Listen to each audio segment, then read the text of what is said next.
Willem, Tom Holland recently revealed that he read a script for Spider-Man 4, and he was bouncing off the walls about it. Of course, Norman Osborn's fate is kind of unknown right at the end of No Way Home. Peter.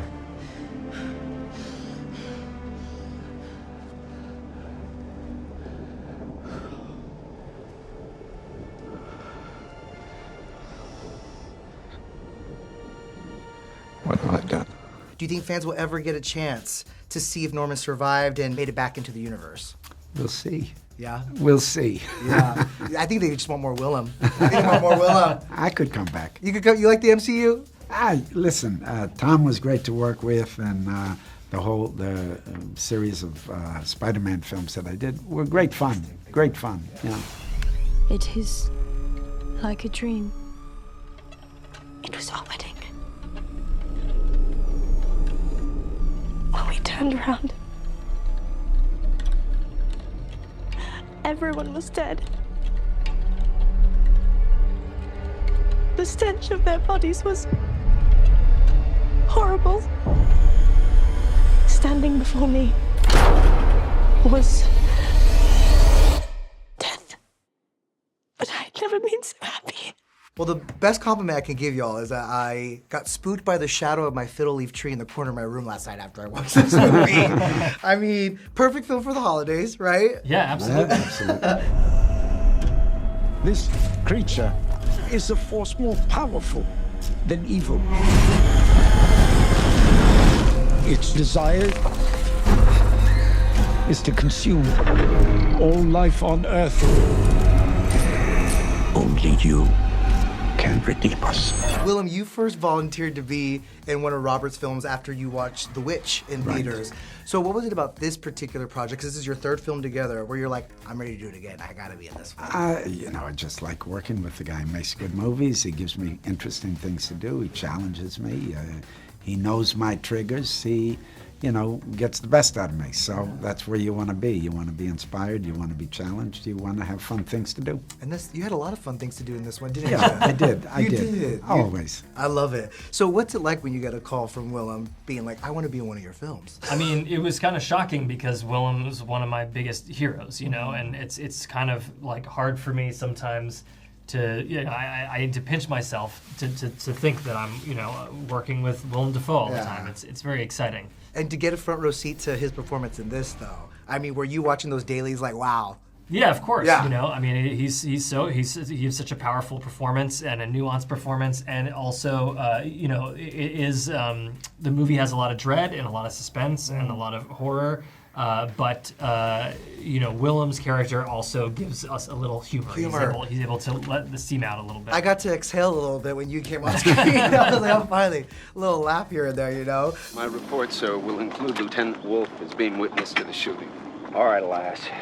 Well, from Platoon to Crybaby and, of course, Murder on the Orient Express, you've had a handful of films with Johnny Depp, and now, of course, you get to collaborate with his daughter, Lily-Rose, in this. How special is that? Well, she's wonderful, and she gives a great performance, and I loved working with her. She done an incredible job, physically, emotionally.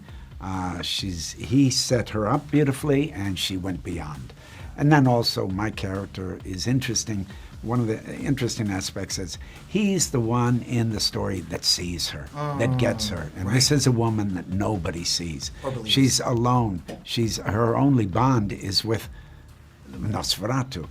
And the fact that I see her and I have a complicity with her and I encourage her is kind of beautiful. I'm always moved in movies when people help each other along the way. Absolutely. Do you remember the first time you met Lily-Rose?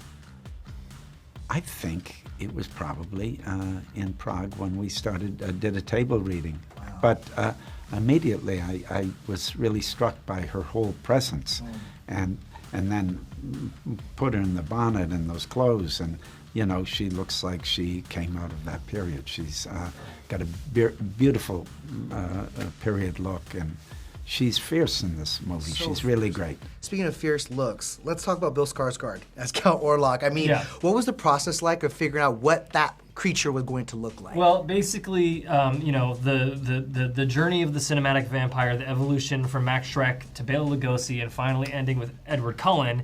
You're beautiful. beautiful. This is the skin of a killer, Bill. We need to make vampires scary again. So I went back to the folklore when people actually believed that vampires were real. There had to be something good there. Right. And these vampires of early folklore were corpses. They're more like a cinematic zombie in appearance. So then I asked myself, well, what would a dead Transylvanian nobleman look like?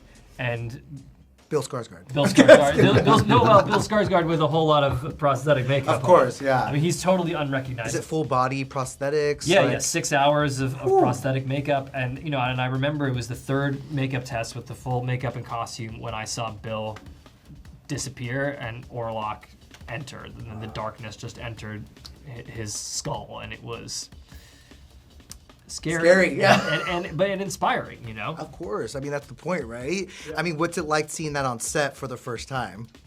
I saw it quite late because I don't really have scenes with him. Yes. He's usually off getting the makeup applied because it's probably 6 hours or something like that, right, for full body. So I was pretty much into the story by then. No, but very impressive for the reasons that Rob probably mentioned.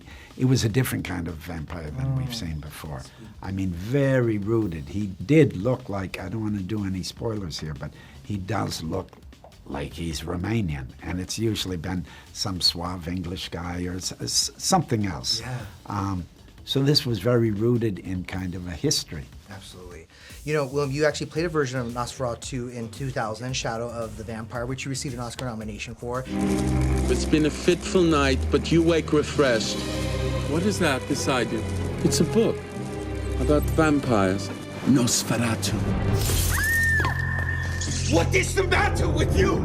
Where did you find him, really? You will have no close-ups now. I will finish my picture! This is hardly your picture any longer. How did that experience aid in taking on the role of the person who gets to hunt him now? It made me very familiar with the original Murnau Sure. because that movie had more comic tones, and it was the basic premise is it was about the making of Nosferatu. John Malkovich played Murnau, and I played Max Schreck, the actor that did the original role of Nosferatu. But the gag is that I'm really a vampire. So, you're really a vampire. In that story, and that's the source of a lot of humor comes from. Imagine a vampire on a movie set, and that's basically where the movie starts. I love it. You have a history of making some movies that people want to see more and more of, so including this one. So congratulations. Thank you so much for your time. Thanks a lot.